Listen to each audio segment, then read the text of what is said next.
Aujourd'hui, nous allons revenir sur le scandale Balthazar, l'homme aux 400 vidéos et aux 1500 femmes qui a battu tous les records sur le continent africain, du moins tous les records connus. Et je voudrais que l'on parle de l'hypocrisie derrière l'affaire Balthazar parce que pour moi, j'ai entendu et vu beaucoup trop de personnes s'égosiller en évitant d'aborder les vrais sujets. Voilà pourquoi dans cette vidéo, je vais vous partager 3 leçons dont personne ne parle, mais que l'affaire Balthazar nous montre sur la réalité de notre communauté. Ça va faire mal par endroits, mais c'est nécessaire de se dire les vérités si on veut avancer.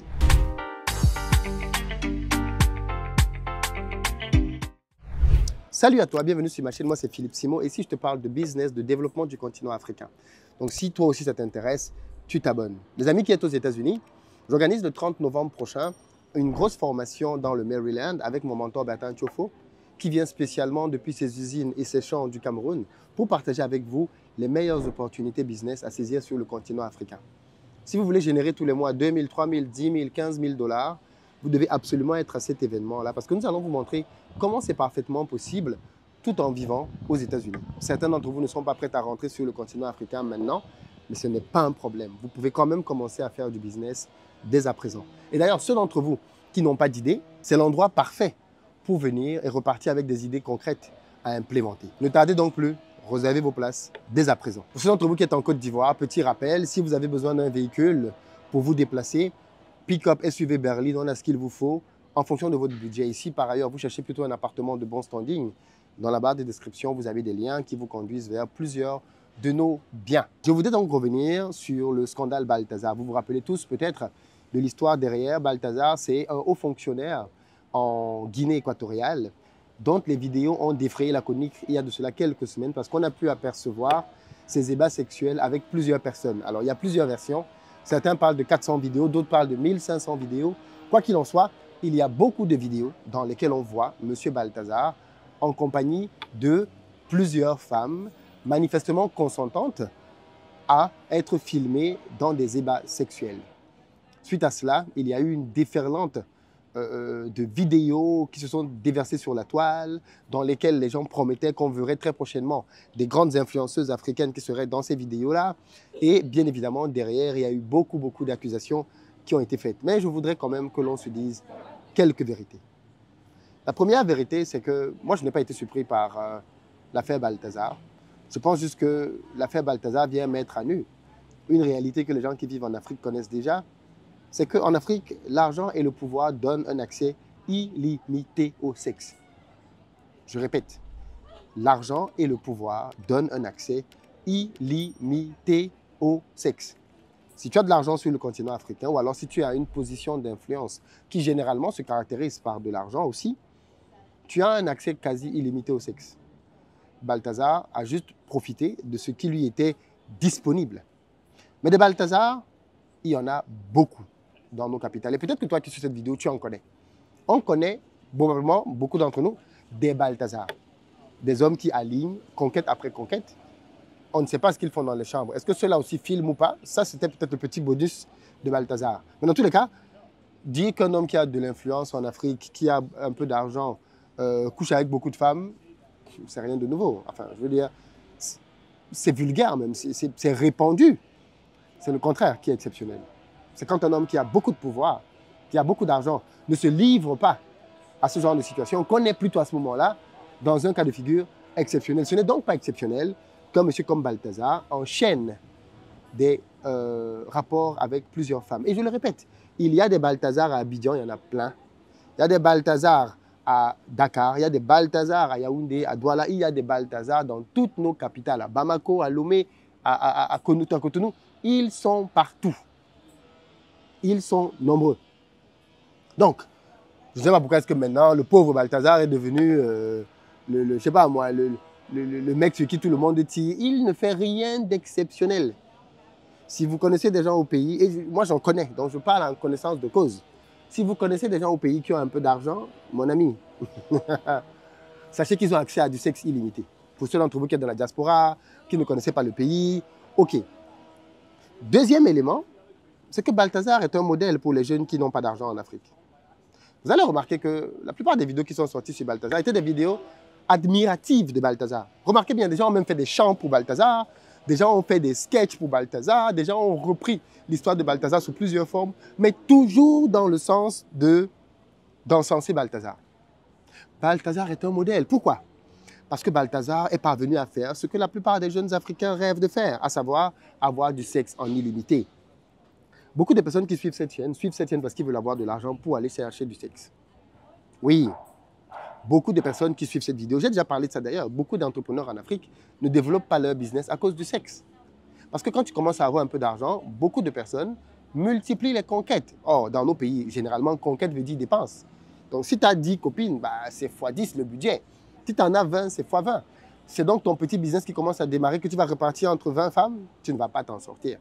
Et beaucoup d'entrepreneurs, malheureusement, ont vu leur business ne pas décoller, ne pas aller très loin, parce qu'ils se sont éparpillés dans des relations avec des filles à gauche, à droite, et ce faisant, ont malheureusement dilapidé leur business, dilapidé leur capital et mis en péril leur business. Balthazar est un modèle et les jeunes hommes sont fiers de lui. Pourquoi? Parce que les jeunes hommes veulent du sexe. Les jeunes hommes veulent multiplier les conquêtes. Les jeunes hommes veulent multiplier les expériences. Les jeunes hommes veulent être comme Balthazar, avoir du sexe à volonté. Aujourd'hui avec Abigail, demain avec Marie, après-demain avec Esther, le jour d'après avec Pauline, ainsi de suite. Bon, tout prénom ici est fortuit, hein? Si ton prénom est sorti déjà, voilà. Mais globalement, c'est ça que les jeunes veulent. Les jeunes veulent enchaîner du sexe. Ils veulent aller de fille en fille, être des Don Juan au quartier. Et vous remarquerez donc beaucoup d'entrepreneurs, quand ils commencent à gagner de l'argent, qu'est-ce qu'ils font? Il revient dans son ancien quartier avec sa voiture et il essaie maintenant de coucher avec toutes les filles du quartier qui lui étaient inaccessibles quand il était broke. Ce scénario vous parle peut-être. Vous connaissez certainement des gens qui ont fait ça. Eh bien, sachez que ceux qui ne l'ont pas fait bien souvent, c'est parce qu'ils n'ont pas eu les moyens de le faire. La pauvreté est quelque chose qui frustre beaucoup l'homme parce que ça l'empêche de pouvoir aller sexuellement avec les femmes. Bien évidemment, je ne parle pas de tous les hommes, je parle d'une grande majorité. Je parle d'une grande majorité. L'argent est un frein parce que quand tu n'as pas d'argent, il y a aussi beaucoup de filles qui te sont inaccessibles. Beaucoup de filles que tu voyais au quartier, elles étaient propres, mais tu ne pouvais pas leur dire bonjour parce que toi, tu étais sale. Parce qu'on dit que l'argent rend propre. Eh bien, l'eau lave, mais l'argent rend propre. Eh bien, quand tu as donc commencé à devenir propre avec de l'argent, qu'est-ce que tu as fait? Tu es allé donc vers ces filles-là qui te semblaient inaccessibles, qui te semblaient éloignées, avec pour but de leur montrer qu'il y a un nouveau boss dans le quartier et c'est toi le nouveau boss. Et donc, comme tu as maintenant de l'argent, tu as accès à elle, elle qui t'était inaccessible hier. Donc, deuxième point, les hommes sont fiers de Balthazar parce qu'il représente en réalité l'idéal masculin pour beaucoup. L'homme dont les capacités sexuelles sont illimitées. Ce qui est d'autant plus surprenant, c'est que même les vidéos que j'ai vues de femmes, beaucoup d'entre elles félicitaient Balthazar. Oh Balthazar, comment tu as fait, franchement? Toi seul, 400 femmes. Tu avais même une pointe d'admiration chez cette femme-là. Tu avais l'impression qu'elle voulait être la 401e femme dans le répertoire de Balthazar. C'est-à-dire que la libido débordante de Balthazar a inspiré des jeunes sœurs à aller sur la toile et à admirer l'homme, à admirer, je ne sais pas moi, ses performances. Parce que même nos femmes admirent le fait qu'un homme ait autant accès à d'autres femmes. En tout cas, c'est ce que moi j'ai pu voir sur les vidéos. Et ça nous amène donc au troisième point. Les influenceuses ne sont pas les pires personnes de nos sociétés.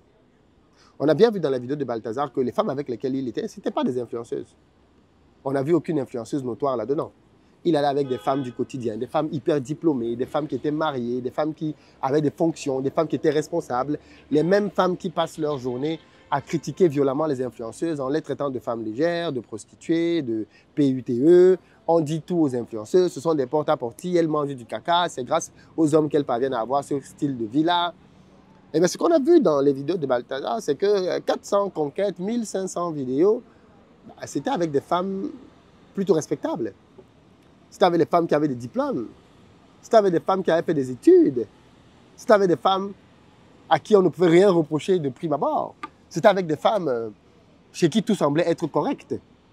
C'était pourtant elles qui étaient devenues, qui avaient endossé l'image que l'on aurait pu associer aux influenceuses. Mais en fait, pourquoi tout ça? Que ce soit les influenceuses qui font du porte-à-porte ou les femmes lambda qui se livrent à ce genre de scène, tout ceci est juste le résultat d'une société décadente moralement. Nos sociétés sont de plus en plus décadentes moralement. Aussi simple que ça. C'est la débandade. C'est clairement la débandade. L'époque où l'Afrique était le continent de la pudeur, là où les femmes se mariaient vierges, là où il y avait une pudeur dans les familles, le garçon n'avait pas le droit de ramener une copine à la maison. Cette époque-là, ça c'était dans tes rêves quand tu étais petit, parce qu'aujourd'hui, c'est plus comme ça. Aujourd'hui, avec Hollywood, les Africains se sont débridés sexuellement, pour beaucoup en tout cas. Et aujourd'hui, on assiste sur le continent africain aux mêmes éléments à peu près que l'on a ailleurs dans le monde entier. Peut-être que ça se cache encore un peu chez nous, mais c'est clair qu'on a des gens comme Balthazar, comme je le disais tantôt, dans toutes nos capitales, et ils sont nombreux à faire ce genre de choses, mais surtout, les plus jeunes ne sont pas en reste. Aujourd'hui, des jeunes élèves, on voit même parfois des scandales sur Internet, des jeunes élèves en tenue se livrent à des ébats sexuels alors qu'elles ne sont même pas encore en classe de 3e. C'est la réalité du continent auquel nous appartenons. L'Afrique change et elle change aussi sur le plan des mœurs. Le continent qui était pudique avec... non, non, tout ça c'est terminé. Donc moi je dis, arrêtons de faire cette hypocrisie derrière les influenceuses, à vouloir essayer de leur accoler une image XYZ. Oui, telle influenceuse est sortie avec tel homme marié, donc elle est la risée de... Non, Balthazar est un homme marié, il a des enfants, et il est sorti avec des femmes qui n'étaient pas mariées, il est sorti avec des femmes qui étaient mariées, il est même sorti avec des femmes qui étaient enceintes. Et toutes ces personnes-là étaient des femmes très influentes, pour beaucoup d'entre elles en tout cas, parce que Balthazar, lui, il choisit. Hein. Il n'est pas les filles du quartier qui ont faim. Lui, voilà, il faut que tu sois dans la crème, que tu sois femme de ministre, que tu sois femme du directeur de la police. Là, tu commences à l'intéresser dans ton CV. Et on se rend bien compte que même ces femmes qui sont, pour beaucoup, éduquées, pour beaucoup, à des fonctions où elles n'ont pas de problème d'argent, ben, elles se livrent aux mêmes éléments auxquels on pourrait associer des influenceuses, démontrant par là que ce n'est donc pas une société dans laquelle les influenceuses seraient des exceptions qui seraient malades et le reste de la société irait bien. On est plutôt dans une société dans laquelle tout est pourri. Certains le montrent, d'autres le cachent. Aussi simple que ça. Voilà les 3 éléments que moi j'ai vus des éléments de Balthazar et dont on ne parle pas beaucoup parce que je pense que l'événement de Balthazar est un miroir qui nous montre la réalité de notre société telle qu'elle est réellement et pas comme on voudrait qu'elle soit. Et ce qu'on a vu, c'est pas très joli. Pas de très plaisir. Mais bon, on fait quoi? On fait semblant, on ferme les yeux comme si ça n'a pas existé. Moi, je suis de ceux qui disent on affronte, on accepte et on se pose des bonnes questions. Qu'est-ce que ça vous inspire? Que pensez-vous des 3 points que j'ai soulignés? Dans les commentaires, j'ai hâte de vous lire. Peace!